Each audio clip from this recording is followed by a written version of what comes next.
आपलं दोन्ही भाषेवरती प्रभुत्व आहे। आपण कोणत्याही भाषेत माझ्याशी संभाषण करू शकता। मोदीजींनी माझ्याशी मराठीत संभाषण केलं आणि उत्कृष्टपणे त्यांनी मला सांगितलं की राष्ट्रपती महोदय तुमच्यावरती एक जबाबदारी सोपवू इच्छिता आणि ही जबाबदारी देशाच्या दृष्टिकोनातून तुम्ही चांगली सांभाळाल याच्या मी तुम्हाला शुभेच्छा देतो। आणि मी देखील देशाचे पंतप्रधान मोदीजी त्याचप्रमाणे भारतीय जनता पक्षाने ज्यावेळेला मला निवडणुकीसाठी उभं केलं होतं त्यावेळेला पक्षाचे अध्यक्ष जे.डी. नड्डा, महाराष्ट्राचे मुख्यमंत्री श्री देवेंद्रजी फडणवीस आणि तमाम भाजप पक्षाने जो माझ्यावरती लोकसभेच्या निवडणुकीत जो विश्वास प्रकट केला होता त्याला मी तो यावेळेला देखील सार्थ करून दाखवेन। अर्थात राष्ट्रपतींचा तर्फे नियुक्त सभासद असल्याने माझ्यावरती मोठी जबाबदारी असणार आहे। त्यामुळे कायद्याचा अभ्यास, कायद्याचं विश्लेषण या देशाच्या करता ऐक्याकरता देशातील लोकशाही आमचं संविधान हे कशा रीतीने प्रबळ राहील याची काळजी घेण्याकरता मी माझ्या बुद्धीच्या कृतीप्रमाणे मी निश्चित प्रयत्न करेल असं मी आपल्या महाराष्ट्राच्या जनतेला आश्वासित करतो। कारण महाराष्ट्रातून फक्त माझी एकट्याचीच नियुक्ती राष्ट्रपती महोदयांनी केलं, त्यामुळे मी राष्ट्रपती महोदयांचे देखील व्यक्तिशः आभारी आहे।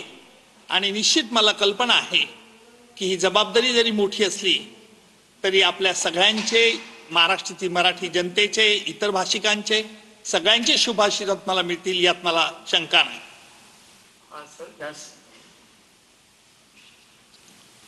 त्याचप्रमाणे अनेक दहशतवाद्यांचे खटले चालवत असताना मला आपल्या देशाचे गृहमंत्री अमित भाई यांनी विशेषतः पाकिस्तानबद्दलचे असतील खटले, पाकिस्तानमध्ये गेल्यानंतर पाकिस्तानने देखील सांगितलं होतं की 26 अकराचा कट आमच्या देशात रचला होता असा पुरावा कुठेही नाहीये।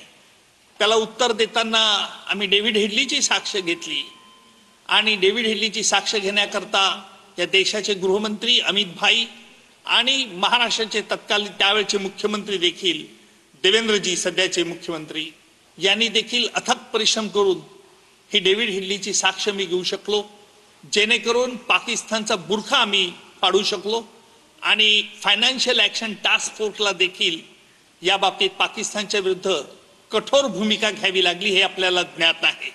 त्यामुळे आपल्या सगळ्यांचे शुभेच्छा ह्या माझ्या पाठीशी राहतील यात मला शंका नाही।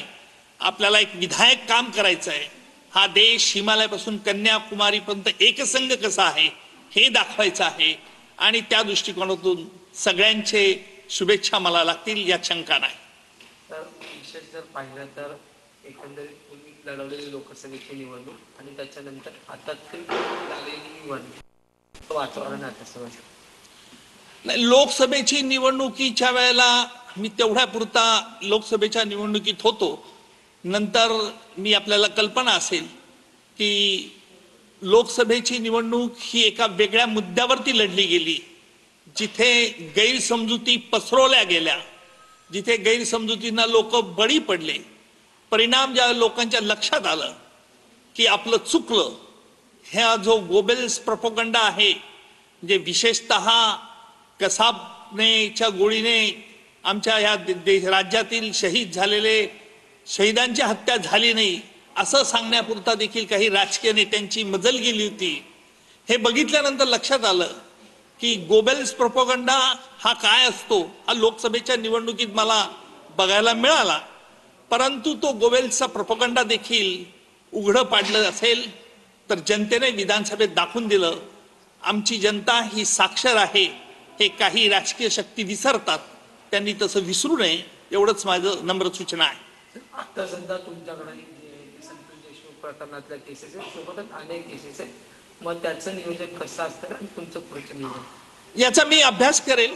मी राष्ट्रपती नियुक्त राज्यसभेवरती असल्याने विशेषतः कुठल्याही राजकीय पक्षाला असं समोर मी नाही, त्याच्यामुळे या संदर्भात मी अभ्यास करेल। मला किती काम आहे, त्याचा आवाका काय आहे राज्यसभेत याची आज कल्पना असल्याने मी